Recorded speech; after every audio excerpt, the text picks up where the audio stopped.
Le Mali divorce avec l'Algérie pour se marier avec les Émirats Arabes Unis. Et bien le Mali et les Émirats se rapprochent ensemble, concluent une alliance, comme avec le Maroc. Le Mali, c'est un deuxième Maroc pour l'Algérie. Relations extrêmement froides, pratiquement en situation de rupture des relations diplomatiques, fermeture de l'espace aérien. Le Mali décide donc de se rapprocher des Émirats. Une délégation importante conduite par l'émissaire du président des Émirats Arabes Unis. Il s'agit de Cheikh Sharbout Ben Nahyan Al-Nahyan, qui avait entamé donc une visite officielle à Bamako, et sa délégation a été reçue avec tous les honneurs. Les Émirats Arabes Unis souhaitent renforcer leur coopération avec le Mali dans plusieurs domaines. Dans le domaine de la sécurité, dans le domaine de l'énergie, dans le domaine des transports. Les échanges économiques entre le Mali et les Émirats ont dépassé, pardonnez-moi, la barre des 5 milliards de dollars. A permis aux autorités émiraties, aux autorités maliennes d'élargir et de consolider leur coopération militaire. C'est-à-dire que les Émiratis vont fournir encore davantage d'armes aux Maliens au détriment de qui? Au détriment des intérêts algériens. Ce que les Émiratis font au Mali, les Algériens auraient pu le faire. Vous imaginez comment on a été éjecté? En fait, il nous est arrivé ce qui est arrivé à la France au Sahel. Le Mali divorce avec l'Algérie pour se marier avec les Émirats Arabes Unis.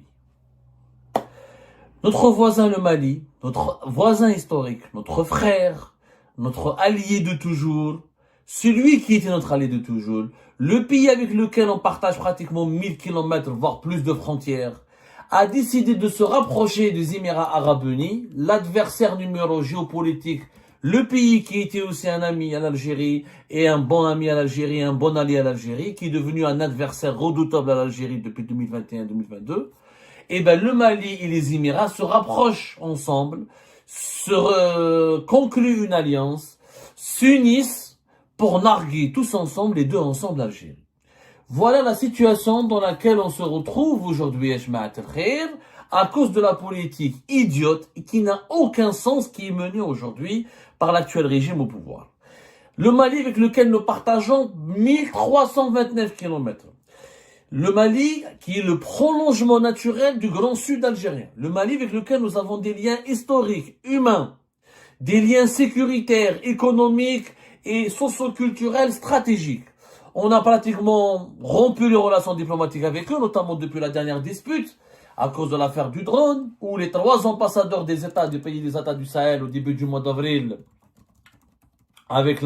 ont décidé de rappeler leur ambassadeur en poste en Algérie. L'Algérie a riposté en rappelant l'ambassadeur, en rappelant son ambassadeur aussi dans les 3 pays. Et du coup, nous sommes dans une situation, ni les 3 pays, ni l'ambassadeur du Mali n'est revenu à Alger, ni l'ambassadeur du Niger est revenu à Alger, ni l'ambassadeur du Burkina Faso n'est revenu à Alger. Et l'ambassadeur algérien, les 3 ambassadeurs algériens ne sont pas revenus dans leur poste à Bamako, Niamey et Ouagadougou. Et nous sommes dans une situation de quasi-rupture.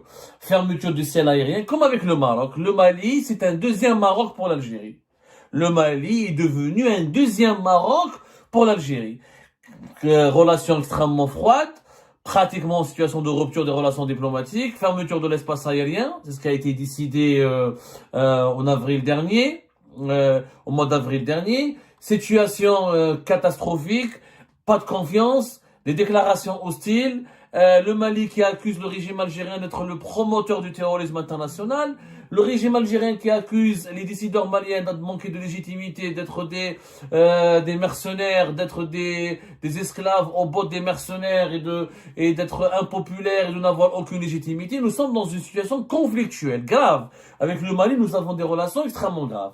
Personne n'en parle en Algérie parce que comme la majorité des Algériens et des Algériens sont racistes, il faut le dire, ils détestent l'Afrique noire et l'Afrique subsaharienne, ils narguent l'Afrique noire et l'Afrique subsaharienne, ils pensent que l'Afrique noire et l'Afrique subsaharienne n'a strictement aucune utilité, ils pensent que les Algériens se croient supérieurs aux autres Africains, ils pensent qu'ils sont plus proches des Européens que des Africains.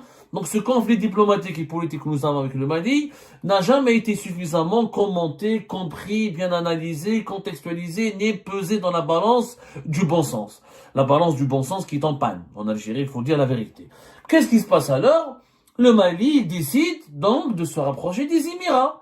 Et les Émiratis, qui ont un problème avec le régime algérien, ont aussi fait un pari intelligent Ben voilà, l'ennemi de mon ennemi, il devient mon ami. Et comme les Émirats et le Mali, tous les deux ont un problème direct avec le régime algérien, et ben ils ont décidé de s'allier, de faire une alliance. Et cette alliance a été encore renforcée, elle ne date pas d'aujourd'hui, elle date pratiquement de 2019 entre le Mali et les Émirats arabes unis. Mais cette alliance a pris une dimension encore plus solennelle, plus officielle, plus, on va dire, dynamique surtout. Elle a pris un certain dynamisme, elle revêt maintenant un dynamisme particulier, puisqu'il y a eu on va dire, il y a 2 jours de cela, le 20 et le 21, on est quoi aujourd'hui? Le 20 hier, c'était le 20. Le 20 mai dernier, une délégation importante conduite par l'émissaire du président des Émirats arabes unis. Il s'agit de Cheikh Chahbout Ben Nahyan Al-Nahyan, qui est ministre d'État au ministère des Affaires étrangères des Émirats arabes unis, qui avait entamé donc une visite officielle à Bamako, et sa délégation ont été reçus avec tous les honneurs par le président de l'autorité malienne, l'autorité de transition au Mali, le président de la transition, le général d'armée Assimi Goïta, le fameux Assimi Goïta que l'Algérie n'aime pas, n'apprécie pas, et qu'elle considère comme un mercenaire, comme un serviteur, comme un esclave à la botte des mercenaires, et comme un colonel ou un général qui ne peut pas ni protéger son pays, qui n'a aucune légitimité. Et ben voilà, on a tellement insulté les Maliens, on les a tellement caricaturés que les Maliens on les a poussés dans les bras des Émiratis. On les a poussés dans les bras des Émiratis, entre guillemets, et je parle très respectueusement quand je dis cette expression. Je veux dire qu'on a incité les Maliens à aller chercher de l'amitié, de l'alliance, de la stratégie, du partenariat stratégique du côté des Émirats arabes unis. Les médias maliens, la télévision malienne ont diffusé des images très éloquentes du climat très détendu, très jovial, très fraternel, très cordial qui a caractérisé la réception organisée par Assimi Goïta, le président de l'autorité de transition, ou le président de la transition, voilà, l'autorité de transition au Mali, qui a donc déroulé le tapis rouge au ministre, voilà, délégation des Émirats arabes unis conduite par Cheikh Chahbout Ben Nahyan Ben Moubarak Nahyan, son nom complet, Cheikh Chahbout Ben Nahyan Ben Moubarak Nahyan, qui a le rang de ministre d'État auprès du ministre des Affaires étrangères des Émirats arabes unis. La rencontre donc s'était déroulée en présence du ministre des Affaires étrangères de la République du Mali, Abdoulaye Diop, et de l'ambassadrice du Mali aux Émirats arabes unis, Madame Diminato Sangare. Cette visite conduite par la délégation émiratie qui était fort nombreuse, en tout cas une délégation importante plutôt, elle a eu lieu dans le cadre des relations d'amitié et de coopération qui lient le Mali aux Émirats arabes unis. Les Émirats arabes unis souhaitent renforcer leur coopération avec le Mali dans plusieurs domaines. C'est ce que notent les autorités maliennes et les autorités émiraties dans des communications, dans des déclarations transmises et diffusées par la presse émiratie officielle et la presse officielle malienne. Dans le domaine de la sécurité, l'agriculture, le développement industriel et l'économie. Le Mali entretient des bonnes relations d'amitié et de coopération avec les Émirats arabes unis, et notamment des alliances et des relations amicales au sein de plusieurs organisations internationales, comme l'Organisation de la coopération islamique et d'autres organismes internationaux. Le Mali et les Émirats ont décidé donc de signer plusieurs accords de coopération dans le domaine de la sécurité, dans le domaine de l'énergie, dans le domaine des transports, dans le domaine de la construction des logements. Dans le domaine, cette visite témoigne de la volonté commune du Mali et des Émirats arabes unis de bâtir un partenariat durable basé sur la confiance mutuelle, le respect réciproque et la convergence d'intérêts stratégiques. Le partenariat durable basé sur la confiance mutuelle, le respect réciproque et la convergence d'intérêts stratégiques. Ça, c'est un document qui a été diffusé par les autorités maliennes à la fin de la visite de la délégation émiratie.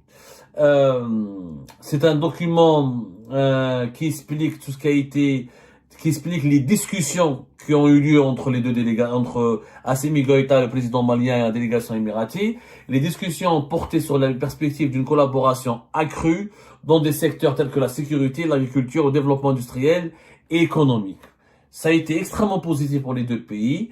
Les images diffusées par la télévision malienne notamment dévoilent un président malien extrêmement content et heureux de rencontrer et d'accueillir ses hôtes émiratis. Et quand on planche, quand on s'intéresse, comment dirais-je, quand on s'intéresse aux chiffres, quand on voit comment les deux relations, comment les Émirats sont fortement, de plus en plus présents au Mali, ça nous interpelle. Nous, en tant qu'Algériens, ça doit nous interpeller. Alors, prenons les chiffres. Les échanges économiques entre les deux pays ont dépassé les 4 milliards de dollars. Je dis bien les 4 milliards de dollars. Le Mali exporte plus de 4, pratiquement, les exportations maliennes vers... Non, ça dépasse les échanges économiques entre le Mali et les Émirats ont dépassé, pardonnez-moi, la barre des 5 milliards de dollars. Les exportations maliennes depuis 2023 vers les Émirats Arabes Unis ont atteint 4,8 milliards de dollars. Le Mali exporte beaucoup de quantités, pratiquement une bonne quantité de son or. Le Mali, c'est l'un des 4 ou 5 plus importants producteurs de l'or sur le continent africain, avec le Ghana notamment et d'autres pays. 99% des exportations maliennes vers les Émirats Arabes Unis, c'est de l'or raffiné. Donc c'est de l'or. Les exportations émiraties vers le Mali se sont élevées à 190 millions de dollars, composés essentiellement de pétrole raffiné, d'équipements industriels et de véhicules. Et depuis 2019, il y a des accords stratégiques entre les deux pays. Par exemple, il y a un protocole sur le plan sécuritaire, un protocole qui a été signé en 2019, qui a permis au Mali de recevoir de la part des Émirats 30 véhicules blindés. 30 véhicules blindés et d'autres armements au profit de l'armée malienne. Les Émirats ont décidé aussi de s'engager dans la formation technique et dans la livraison logistique au profit des militaires maliens. Et des militaires maliens qui sont formés maintenant aux Émirats ou formés par les Émiratis. La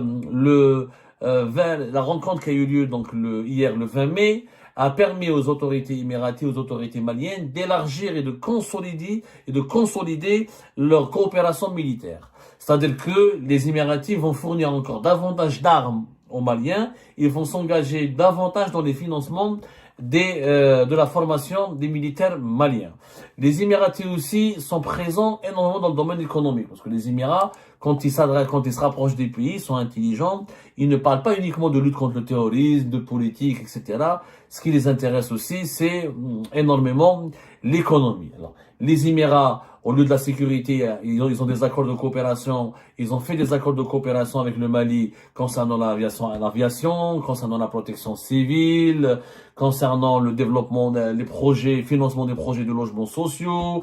Il y a eu l'établissement d'une commission mixte de coopération et dans le domaine de la promotion réciproque des investissements. Il y a eu aussi une convention entre les deux pays dans le cadre de la lutte contre le trafic de drogue et la criminalité internationale. Il y a eu aussi la réalisation et des investissements dans le domaine de l'énergie. Le Mali a profité des investissements émiratis pour développer l'énergie solaire. Il faut savoir que le plus important investissement dans l'énergie solaire au Mali, ce sont les Émiratis à travers la centrale solaire de Touna, qui est un projet qualifié par les Maliens et par les observateurs maliens comme un projet énergétique majeur pour sécuriser l'approvisionnement énergétique de plusieurs régions maliennes. Et les Émirats veulent investir encore plus dans le domaine de l'énergie, des énergies renouvelables et dans le domaine de l'énergie tout court. Donc, il y a un rapprochement extrêmement important. Les Maliens ont compris qu'avec les Émiratis, ils ont beaucoup à gagner. Donc, ils ont déroulé le tapis rouge, ils ont ouvert le pays aux Émiratis et les Émiratis sont en train de renforcer leur implantation au Mali et leur présence au Mali au détriment de qui? Au détriment des intérêts algériens. Ce que les Émiratis font au Mali, les Algériens auraient pu le faire. On a laissé un grand pays africain qui est un voisin. Le Mali, c'est un grand pays africain de par son histoire, de par son emplacement stratégique, de par de par ses potentialités. dans le domaine des mines, notamment dans le domaine de l'or, etc., dans les énergies renouvelables, l'élevage, l'agriculture, etc.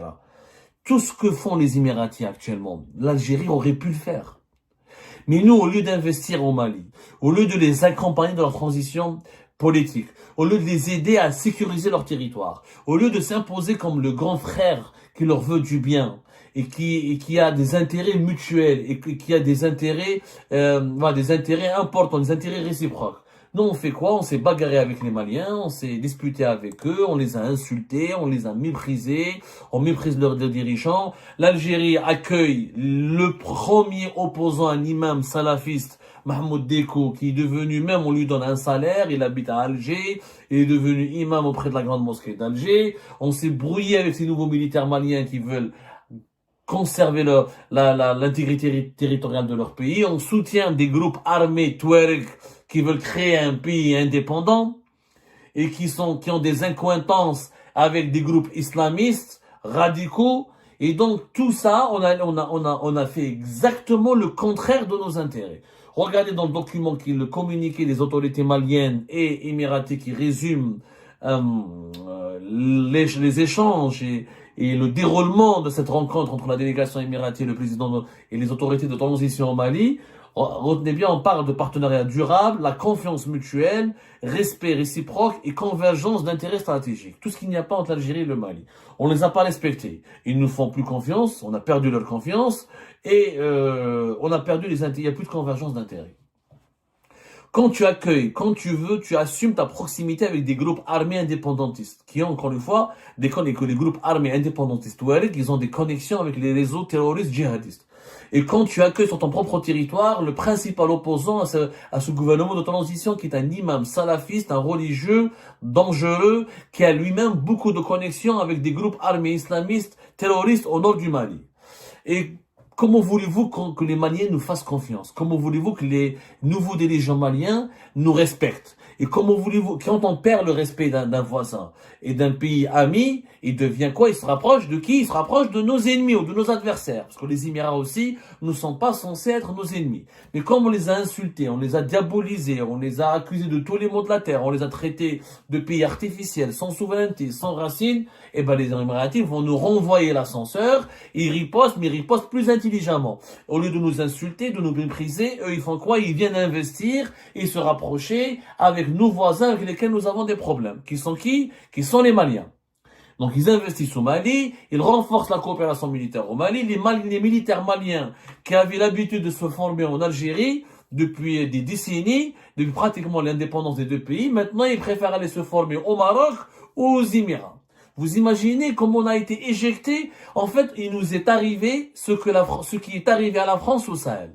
Après la France qui a été chassée du Sahel, c'est l'Algérie qui a été chassée du Sahel. Le Sahel est en train de devenir une zone d'influence pour le Maroc et les Émirats. Alors que c'était la zone d'influence et la zone d'influence stratégique de l'Algérie, c'était le bassin de l'Algérie, le Sahel. Aujourd'hui, le Sahel est en train de devenir un bassin émirati et un bassin marocain. Et le Mali, il est en train de devenir le deuxième Maroc pour l'Algérie. C'est-à-dire un pays qui nous est hostile, avec lequel nous avons des relations très tendues, avec lequel nous avons beaucoup de malentendus, beaucoup d'incompréhension, et qui abrite et qui développe des relations bilatérales avec tous nos adversaires géopolitiques. Pourquoi? Parce qu'on n'arrive pas à faire la paix avec le Mali. Quand on ne fait pas la paix avec quelqu'un, avec un voisin, quand on le menace, quand on l'insulte, quand on le nargue, quand on veut lui imposer, quand on viole sa souveraineté, parce qu'on veut imposer les accords de l'Alger de 2015 à des militaires maliens qui ne cessent d'expliquer que ces accords n'ont plus lieu d'être. On ne peut pas négocier avec des groupes armés qui sont financés par des puissances étrangères ou là qui ont des liens avec des groupes terroristes et qui veulent créer un État indépendant, qui veulent couper le pays en deux. C'est comme si demain, nous les Algériens et les Algériens, on va venir nous expliquer que la France ou l'Espagne ou l'Allemagne ou l'Italie ou les États-Unis ou notre puissance veut veut nous imposer des accords de paix avec le MAC, et le MAC va avoir une armée pour pour libérer la Kabylie, ou pour créer un État au sein de la Kabylie, ou pour libérer la Kabylie du reste de l'Algérie, ou pour couper la Kabylie du reste de l'Algérie. Mais quel est l'Algérien qui va l'accepter? Aucun Algérien sensé, fier de l'être, qui est un peu de jugeote et de dignité ne va l'accepter. Alors nous, on l'accepte pas, mais on veut imposer aux Maliens qu'ils acceptent sur leur territoire des séparatistes armés connectés à des mouvements terroristes. C'est un fou.